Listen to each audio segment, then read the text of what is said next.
जान्हवी हे नाव तिच्या व्यक्तिमत्वाला पूर्णपणे न्याय देत होतं. तेजस्वी, दृढनिश्चयी आणि देशाप्रती असीम निष्ठा असलेली एक कणखर पोलीस अधिकारी. तिच्यासाठी खाकी वर्दी केवळ एक गणवेश नव्हता, तो तिचा दुसरा आत्मा होता. तिच्या आयुष्याचा अविभाज्य भाग. समाजाला गुन्हेगाराच्या विळख्यातून सोडवून सुरक्षित ठेवण्याचं एक ध्येय तिच्या उराशी बळावलं होतं. तिच्या तीक्ष्ण नजरेतून कोणताही गुन्हेगार सहजासहजी सुटू शकत नव्हता. तिच्या धाडसी स्वभावामुळे आणि प्रामाणिकपणामुळे ती पोलीस दलात सर्वांची आदराची व्यक्ती होती. पण प्रत्येक कणखर पोलीस अधिकाऱ्यामागे एक संवेदनशील माणूस असतो, ज्याला प्रेम, संसार आणि कुटुंबाची ऊब हवी असते. हीच मानवी बाजू जान्हवीच्याही मनात हळूच डोकावू लागली. जान्हवीच्या आयुष्यात तुषार आला, एक समजूतदार, परदेशात मोठ्या पदावर कार्यरत असलेला तरुण. तुषारची भेट एका कौटुंबिक समारंभात झाली आणि पहिल्याच भेटीत त्यांच्या विचारांचं जुळलं. त्याने जान्हवीच्या कामाचा आणि तिच्या ध्येयाचा आदर केला, तिच्या कर्तव्याला पूर्ण पाठिंबा देण्याची तयारी दाखवली. त्यांच्या भेटीगाठी वाढत गेल्या, विचारांचे धागे अधिक घट्ट विणले गेले आणि पाहता पाहता त्यांच्या लग्नाची बोलणी सुरू झाली.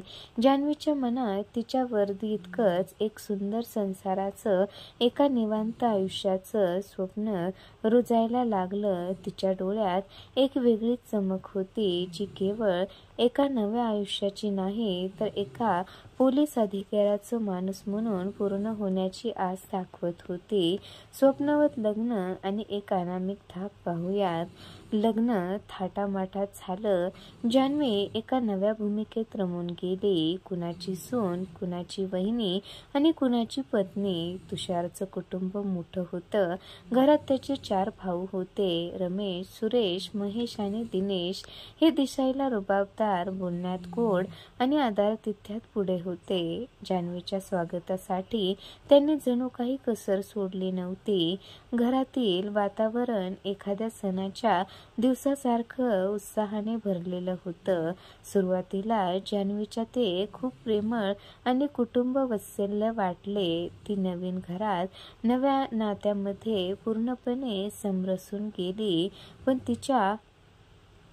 तिच्या पोलीस डोळ्यांना, तिच्या तीक्ष्ण बुद्धीला काहीतरी खटकत होतं. त्याच्या हसण्यामागे, बोलण्यामागे एक अदृश्य, अनामिक धाक होता, जो सामान्य माणसाच्या डोळ्यात सहसा दिसत नाही. त्यांच्या डोळ्यातील एक वेगळी चमक, त्यांच्या बोलण्यातील एक गूढ अर्थ तिला संशयाच्या गर्तेत ढकलू लागला. तिच्या पोलीस प्रशिक्षणाने तिला शिकवलं होतं, प्रत्येक बारीक गोष्टीतून सत्य उघड होऊ शकतं आणि तिला हेच दृश्य धागे पकडता येत होते. संशयाची ठिणगी आणि धक्कादायक सत्य. लग्नानंतरचे काही दिवस मधासारखे गोड होते. जान्हवीने गृहिणीची भूमिका पूर्णपणे स्वीकारली होती. ती पहाटे उठून घरकाम करत असे, सकाळी नाश्ता बनवत असे आणि रात्रीच्या जेवणापर्यंत ती कुटुंबाची मोठ्या मनाने काळजी घेत असे. घरात रोज हसण्या खेळण्याचे, गप्पाचे फड जमत. पण अशाच एका गप्पाच्या फेरीत सहज बोलता बोलता त्यांच्या तोंडून काही शब्द बाहेर पडले. तुरुंग, पोलीस, पळून जाणे, केस. हे शब्द जान्हवीच्या कानावर पडताच तिच्या अंगावर सर्रकन काटा आला. तिच्या मेंदूत काही कनेक्शन जुळू लागले. तिला आठवलं, काही महिन्यापूर्वी तिच्याकडे एक अत्यंत महत्त्वाची आणि संवेदनशील केस होती. 4 खतरनाक गुन्हेगार तुरुंगातून अत्यंत फिल्मी स्टाईलने पळून गेले होते आणि त्यांचा शोध अजूनही लागला नव्हता. महाराष्ट्राच्या प्रत्येक पोलीस ठाण्यात त्यांच्या चौकशा, पोस्टर आणि फोटो फिरले होते. ही केस तिच्यासाठी एक आव्हान होती आणि ती अजूनही तिच्या मनात घर करून होती. रात्री तुषार गाढ झोपेला असताना तिच्या मनात विचाराचं काहूर माजलं. ती हळूच उठली आणि कपाटात ठेवलेली तिची जुनी पोलीस फाईल बाहेर काढली. हाताच्या थरथरत्या बोटाने तिने फाईलमधील फरार गुन्हेगाराचे फोटो पाहिले. एकामागोमाग एक फोटो फोटो आणि तिच्या काळजाचा ठोका चुकला. तिच्या डोळ्यासमोर तुषारचे भाऊ उभे राहिले. चेहऱ्यावरील तीच तीक्ष्ण नजर, नाकाचा तोच आकार, हनुवटीवरील तीच खूण. होय, हे दुसरे तिसरे कोणी नसून ते 4 फरार आणि मोस्ट वॉन्टेड गुन्हेगार होते. नैतिक कोंडे आणि मिशन सुनबाईचा प्रारंभ. तिच्या पायाखालची जमीन सरकली. एका क्षणात तिचं स्वप्नवत लग्न एका भयावह वास्तवात बदललं होतं. तिच्यासमोर एक मोठी नैतिक आणि भावनिक कोंडी उभी राहिली.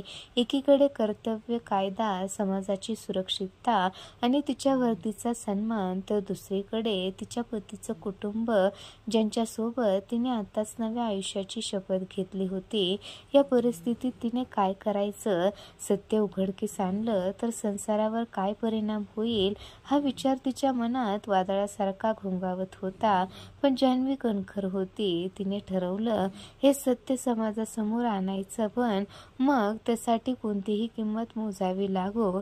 तिने कोणताही विचार न करता आपल्या सर्वात विश्वासू वरिष्ठ अधिकारी कुमार यांना गोपनीयतेकरित्या संपर्क साधला. कुमार सर तिचे मार्गदर्शक, आधारस्तंभ आणि एका अर्थाने तिचे मानसपिता होते. त्यांनी जान्हवीवर पूर्ण विश्वास ठेवला आणि तिला या ऑपरेशनसाठी पूर्ण पाठिंबा देण्याचं आश्वासन दिलं. त्यांनी जान्हवीला धीर दिला. घाबरू नकोस जान्हवी, तू एकटी नाहीस. आम्ही तुझ्या पाठीशी आहोत. हे तुझं कर्तव्य आहे आणि तू ते यशस्वी करून दाखवशील. जान्हवीने मग मिशन सुनबाई सुरू केलं. ती घरामध्ये एक आदर्श सून म्हणून वावरू लागली. त्यांच्या खाण्यापिण्याची, आरोग्याची काळजी घेऊ लागली. तिने त्यांच्या मनात पूर्ण विश्वास संपादन केला. ती स्वयंपाकघरात काम करत असताना, घरातल्या वस्तूची साफसफाई करताना आणि कधी सहज बोलता बोलता, कधी त्यांच्या वागणुकीतून, कधी त्यांच्या आवाजातील चढउतारातून माहिती गोळा करत असे. तिने त्यांचे बोलणे, हावभाव, सवयी, प्रत्येक गोष्ट बारकाईने टिपली. एकदा तिने त्यांना नारळ पाणी प्या, उष्णता वाढली असं सांगून दाढी मिशा काढायला लावले, ज्यामुळे त्यांची खरी ओळख पटण्यास मदत झाली. गुन्हेगारांना वाटलं की जान्हवी भोळी आहे, त्यांनी ती निष्पाप सून आहे, त्यामुळे ती तिच्यासमोर नकळतपणे त्यांची पुढील योजना, त्यांची लपण्याची ठिकाणे आणि त्यांनी केलेल्या गुन्हेगारी कृत्याबद्दल बोलू लागले. जान्हवीने हे सर्व पुरावे अत्यंत हुशारीने, कोणालाही संशय न येऊ देता गोळा केले. कधी ती किचनमध्ये काम करताना आवाज रेकॉर्ड करे, कधी बाथरूममध्ये जाताना मोबाईलचा कॅमेरा ऑन करून ठेवे. ती रोज रात्री तुषारगाड झोपलेला असताना लॅपटॉपवर किंवा गोपनीय फोनवरून कुमार सरांना मिळालेली नवीन माहिती आणि पुरावे देत असे. प्रत्येक रात्र तिच्यासाठी अग्निपरीक्षा होती. तिचा जीव मुठीत होता, पण तिची कर्तव्यनिष्ठा तिला पुढे ढकलत होती. कारवाईचा दिवस आणि सत्याचा विजय.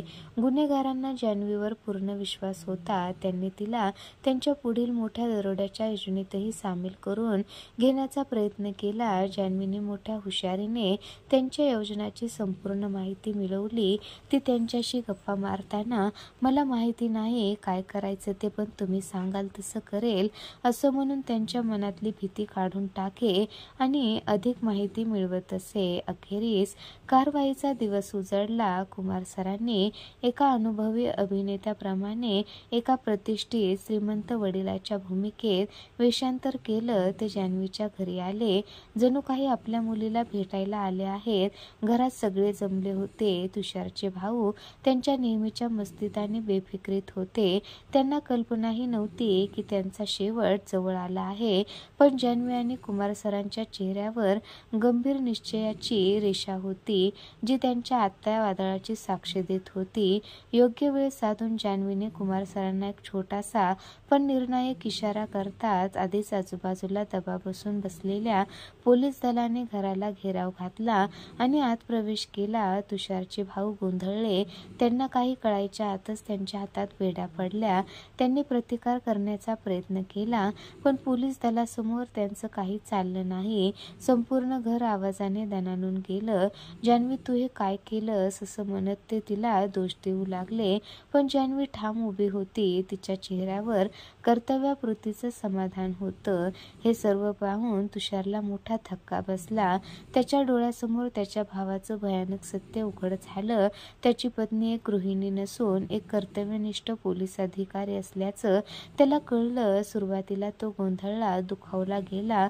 विश्वासघाताची भावना त्याच्या मनात आली. पण जान्हवीने त्याला धीर दिला आणि तिचं कर्तव्य, तिच्या वर्दीचा सन्मान, समाजाची सुरक्षितता याबद्दल समजावून सांगितलं. तिला जीवाचा धोका असतानाही तिने ते धाडस केल्याचं, स्वतःच्या जीवाची पर्वा न करता तिने हे महान कार्य केल्याचं ऐकून त्याला तिचा खूप मोठा अभिमान वाटला. तिच्या डोळ्यात त्याला तिच्या कामावरील निस्सीम श्रद्धा दिसली आणि त्या श्रद्धेसमोर त्याच्या मनातील सारे प्रश्न गळून पडले. सन्मान आणि नवा अध्याय. जान्हवीने तिची कामगिरी यशस्वीपणे पूर्ण केली. तिच्या धैर्याबद्दल, बुद्धिमत्तेबद्दल आणि निष्ठेबद्दल तिला बढती मिळाली. सन्मानित करण्यात आले. समाजातून तिला खूप आदर मिळाला. तिचं नाव सर्वत्र गाजू लागलं. तिची शौर्यगाथा घराघरात पोहोचली. पण काही लोकांनी स्त्री पोलीस अधिकारी असल्यामुळे तिला लग्नात अडचणी येतात, कुटुंबाला सांभाळायला जमत नाही अशी बोलणीही केली. पण जान्हवीनेही तिच्या कृतीतून सिद्ध करून दाखवलं की स्त्री पोलीस अधिकारी असणं हे लाजिरवाणे नाही तर अभिमानास्पद आहे आणि ही कुटुंबालाही तितक्याच समर्थपणे सांभाळू शकते. तुषारनेही आपला परदेशातील सुखाचा जॉब सोडून जान्हवीसोबत तिच्याच गावी राहण्याचा निर्णय घेतला. तिच्या कर्तव्याला त्याने पूर्णपणे पाठिंबा दिला. त्याने तिच्या प्रत्येक निर्णयात, तिच्या प्रत्येक ध्येयात साथ देण्याचं वचन दिलं. जान्हवीची ही कथा केवळ एका पोलीस अधिकाऱ्याच्या शौर्याची नाही तर एका स्त्रीच्या कर्तव्याच्या, निष्ठेची, बुद्धिमत्तेची आणि तिच्या आत्मविश्वासाची महागाथा आहे, जी तिचं घर, तिचा संसार आणि तिचं कर्तव्य या दोन्ही भूमिका अत्यंत समर्थपणे, सन्मानाने आणि धैर्याने निभावते. तिने समाजाला एक महत्त्वाचा संदेश दिला. कर्तव्य आणि प्रेम दोन्ही एकत्र नांदू शकतात. फक्त त्यांना समजून घेणारा आणि पाठिंबा देणारा जोडीदार हवा. जान्हवीने सिद्ध करून दाखवलं की स्त्री कोणत्याही क्षेत्रात, कोणत्याही परिस्थितीत स्वतःला सिद्ध करू शकते आणि ती केवळ एका भूमिकेत बांधून राहिलेली नसते तर तिच्यात अनेक भूमिका समर्थपणे निभावण्याची ताकद असते. तर मित्रांनो, काय वाटतं तुम्हाला या कथेबद्दल? नक्की कमेंट करून सांगा आणि अशाच नवनवीन अर्थपूर्ण कथा ऐकण्यासाठी आपल्या चॅनलला नक्की सबस्क्राईब करा.